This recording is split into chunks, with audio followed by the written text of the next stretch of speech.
Muy buenos días, Iglesia. Hoy vamos a estar reflexionando en Primera Tesalonicenses 2, 1 al 12. En una primera lectura del pasaje notamos que Pablo está hablando a la defensiva, justificando las acciones de su ministerio cuando estuvo en Tesalónica. Al parecer el grupo de Pablo se había quedado poco tiempo con ellos, aunque no sabemos las razones exactas del por qué. Pero en ese poco tiempo se dieron buenos resultados. Por eso Pablo ahora les escribe no solo en términos defensivos, sino para mostrar su genuina preocupación por el bienestar de ellos, para que tengan una fe que perdure. Pablo empieza a recordarles a los tesalonicenses que su visita, todo el tiempo que estuvo ahí con ellos, no fue en vano, no fue un fracaso, sino que trajo buenos frutos, buenos resultados. Es más, Dios los armó de valor y ellos les predicaron el Evangelio aun cuando habían sido maltratados en Filipos, por ejemplo, por eso. La comunidad de los tesalonicenses era una recién convertida al cristianismo, habiendo pasado de creencias paganas al evangelio. Seguramente dentro de la misma comunidad, estos recién convertidos, junto con Pablo y su grupo, habrán enfrentado mucha oposición. Por lo cual Pablo los anima de esta forma, empatizando con ellos. Pero entendemos que esto se da gracias a la valentía que Dios brinda, que Dios provee, para poder anunciar y predicar su evangelio, aún en medio del conflicto. A continuación, Pablo empieza a enumerar características de cómo actuaron cuando estuvieron con ellos, mostrándonos también un poco más sobre cómo debe ser el carácter del cristiano. Él dice que su exhortación, su mensaje hacia ellos, no fue uno que venía del error. O sea, no se trataba de una falsa doctrina, sino justamente del evangelio de Dios. Tampoco venía de motivos impuros para gloriarse a ellos mismos, ni se trataba de un engaño para sumar más gente. No, sino que Pablo mismo y sus compañeros fueron confiados por Dios para proclamar el Evangelio. Fueron confiados por Dios para proclamar el Evangelio. Y como fueron confiados por Dios, buscaban agradarle solamente a Él y no a los hombres. Porque Dios es quien examina el corazón, quien prueba el corazón para determinar los motivos y los deseos.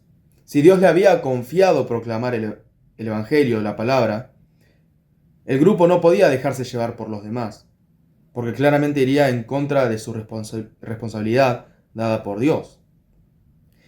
Y este mensaje podría resonar en cada uno de nosotros.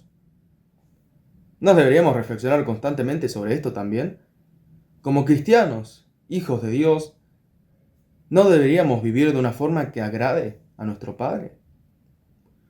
O la mayoría de las veces tal vez nos quedamos pensando en agradar a las personas que nos rodean. Pablo continúa y dice que no les hablaron con halagos para ganar algo. Hablar con halagos en la antigüedad, con el objetivo de beneficiarse solamente a uno mismo, estaba mal visto. Era una costumbre mal vista. Probablemente en la comunidad de los tesalonicenses había varios que hacían esto. Pero si el Evangelio se basaba en esto, en puros halagos para el beneficio propio, para ser proclamado, comprometía la integridad entera del mensaje, la integridad de todo el Evangelio. Los testigos de que Pablo y su grupo no actuaron de esta forma eran los tesalonicenses mismos y Dios en especial. No demandaron honor y gloria por parte de ninguna persona, aun cuando pudieron haberlo hecho por su autoridad en Cristo, sino que al contrario, los trataron de forma tierna como una madre que cría y cuida a sus hijos. Tanto así que no solo compartieron el Evangelio con ellos, sino que por tanto amor y cariño, ellos les dieron a los tesalonicenses sus vidas, sus propias vidas. Es decir, se dedicaron totalmente a los tesalonicenses, tanto en su dificultad y crecimiento en la nueva fe. Pablo los hace recordar que él mismo tuvo que trabajar literalmente, con sus propias manos. Aun cuando aceptaba y recibía las ofrendas de las otras iglesias que fundó, como la de los filipenses, por ejemplo, parecía no alcanzar. Así que para no presentar una carga económica para ellos, los tesalonicenses a quienes les predicaba, él mismo tuvo que trabajar. Esa es la dedicación que Pablo le dedicó valga la redundancia, a su ministerio. Pablo resume en que Dios es testigo de la forma santa en que ellos actuaron con los tesalonicenses según su deber. Y los tesalonicenses, por otro lado, son testigos de la forma justa en que fueron tratados. Y es más, hicieron todo de forma irreprochable, sin que nadie pudiera decir nada en su contra. Ellos fueron como padres enseñándoles a sus nuevos hijos en la fe a cómo vivir la nueva vida a la luz de Cristo. Ellos, al igual que un padre con sus hijos, exhortaron, animaron e insistieron a que los tesalonicenses vivieran en la fe, a que vivieran la santidad de una vida transformada por la gracia de Dios que se encuentra en Jesucristo, a que vivieran una vida digna de Dios, quien los llama a su propio reino y gloria venidera. Cuando leemos este pasaje, podemos ver el carácter de Pablo y su grupo en cuanto a su trato con los tesalonicenses. Cómo actuaron de forma adecuada según su responsabilidad de proclamar el Evangelio. Ellos vivieron íntegramente con los tesalonicenses, tratando de comunicar la palabra de forma que no fuera reprochable ni que dañara el mensaje mismo.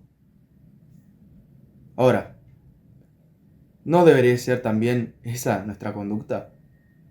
Vivir de una forma que represente el Evangelio. Una vez que vivimos la fe dada por la gracia de Dios, transformados por la obra de Jesucristo, somos llamados a vivir íntegramente, sin buscar algún beneficio superficial ni el agrado de los demás, sino el de Dios y su voluntad. ¿No sería lindo que Dios y las personas que nos rodean fueran testigos de que somos seguidores de Jesús, santos, justos e irreprochables? Al mismo tiempo también somos llamados a anunciar el Evangelio y proclamarlo para la gloria de Dios. Somos confiados con esta responsabilidad. Pero cuando compartimos la fe con los demás, no es como que ya está, hice mi trabajo y los dejo para que Dios haga el resto, que se encargue Él de ellos. No, Pablo mismo les escribe para cuidar su perseverancia en la fe. Pablo describe su ministerio como la madre que cría y cuida a sus hijos y como el padre que exhorta, anima e insiste. Impulsados por el amor de Dios, por el mismo amor que Él nos mostró a través de su sacrificio en la cruz. Tiene que haber compromiso entre nosotros, hermanos en Cristo. Y así como el grupo de Pablo, encontramos gozo y satisfacción al entregarnos los unos a los otros, al dedicarnos los unos a los otros. Así es como andamos, como es digno de Dios. Así es como vivimos, como es digno de Dios. Quien también, como hijos suyos, por y en la fe, somos llamados a su gloria y reino venidero. Que Dios los bendiga y que continúen bien la semana. Nos vemos.